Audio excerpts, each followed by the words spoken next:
Agora a gente vai revisar, eu vou te ajudar, com alguns pontos iniciais, simples, tranquilos da fisiologia.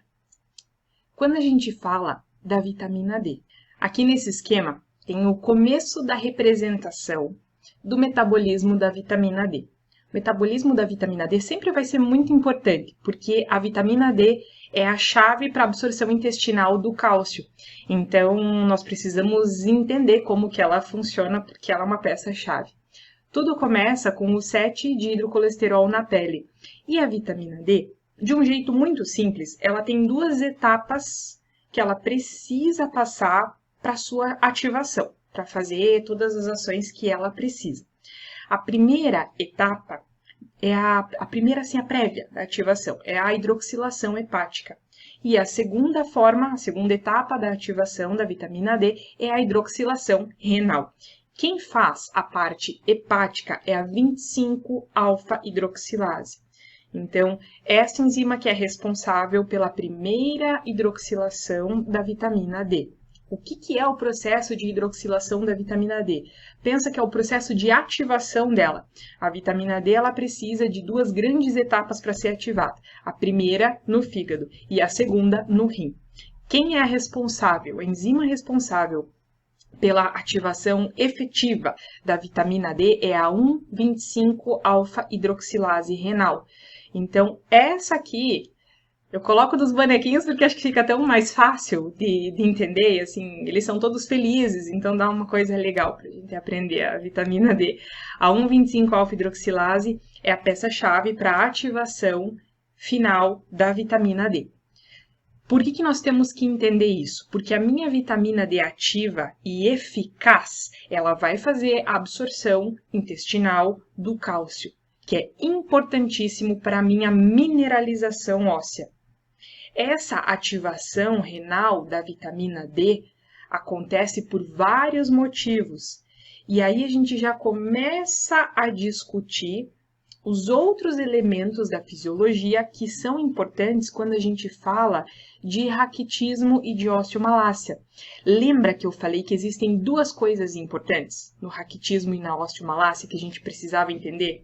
É o metabolismo do cálcio e o metabolismo do fósforo. Esses dois são importantíssimos quando eu falo de mineralização óssea.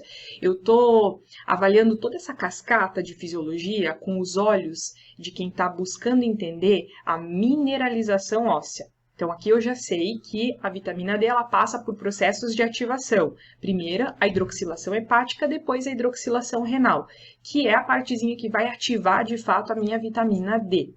E agora, o que acontece? O que nós precisamos entender que acontece no rim, que é tão expressivo, que é tão importante para o meu estudo de raquitismo? O que acontece? No processo de ativação da vitamina D no rim, pela 1,25-alfa-hidroxilase renal, nós temos dois grandes fatores. O PTH, e aqui nós vamos começar a introduzir o tema das fosfatoninas.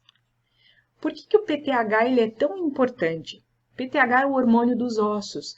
O PTH é o hormônio que vai sempre buscar o equilíbrio do cálcio. E o que o PTH ele faz nesse contexto? Então, aqui que nós estamos falando da ativação da vitamina D, o que o PTH faz? O PTH ajuda, ele estimula essa 1,25-alfa-hidroxilase renal. Ele ajuda na ativação da vitamina D. Então, quando a gente fala que eu tenho que estudar o cálcio e o fósforo, que para eu ter uma disponibilidade adequada de cálcio, eu tenho que ter uma absorção adequada, e essa absorção, ela precisa da vitamina D, eu entendo que a vitamina D ela tem vários passos para ser ativada e fazer o que eu preciso na minha cascatinha do osteometabolismo. E uma pessoa, alguém que ajuda muito a ativação da vitamina D é o PTH, a nível de hidroxilação renal. Agora, a gente já sabe que depois da ativação pela 1,25-alfa-hidroxilase renal, eu tenho a minha forma ativa da vitamina D e eu tenho uma ajuda muito grande na absorção intestinal de cálcio. Beleza. O que são, então, as fosfatoninas? Por que eu tenho que saber isso? Da onde que vem isso? Quando nós vamos falar de mineralização, que eu preciso entender sobre o cálcio e eu preciso entender sobre o fósforo, aí sim eu preciso entender sobre as fosfatoninas. São os hormônios que regulam o metabolismo do fósforo e regulam também a hidroxilação renal da vitamina D. Então, as fosfatoninas são elementos importantíssimos porque elas vão me contar a história, vão falar o metabolismo da outra parte, que é a parte do fósforo. O cálcio é muito tranquilo, a gente já está acostumado com a fisiologia do cálcio. Por quê? Porque ele é muito estudado, ele é muito visto no estudo da osteoporose, não é? Só que aqui, quando a gente fala de mineralização, eu tenho que entender também do fósforo. E para entender sobre isso, eu sei que lá no sistema renal acontece algo muito importante que é a ativação da vitamina D, peça-chave no nosso metabolismo. Só que essa ativação da vitamina D, para que eu tenha cálcio, para que eu tenha tudo, ela é ajudada pelo hormônio dos ossos, o PTH, e ela é inibida pelas fosfatoninas. Nossa, mas então as fosfatoninas são do mal, elas são coisas ruins. Como que eu vou te responder essa pergunta?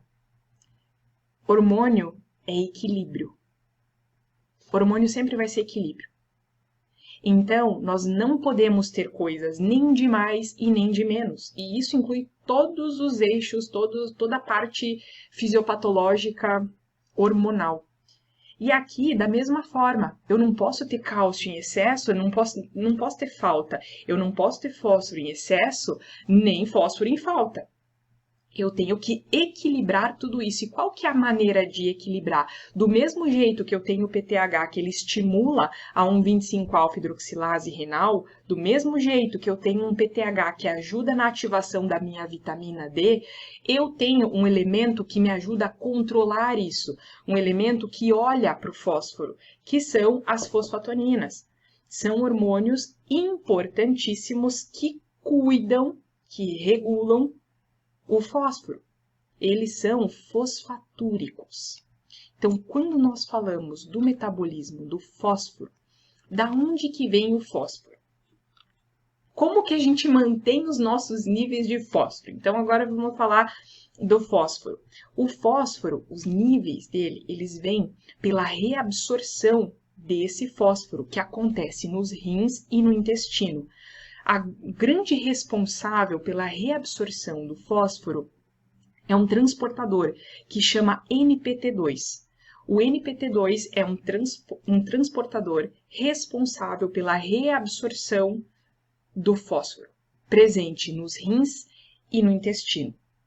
Então, quando a gente começa a entender um pouco melhor do fósforo, eu consigo relacionar na fisiologia esses dois elementos, o metabolismo do cálcio e o metabolismo do fósforo.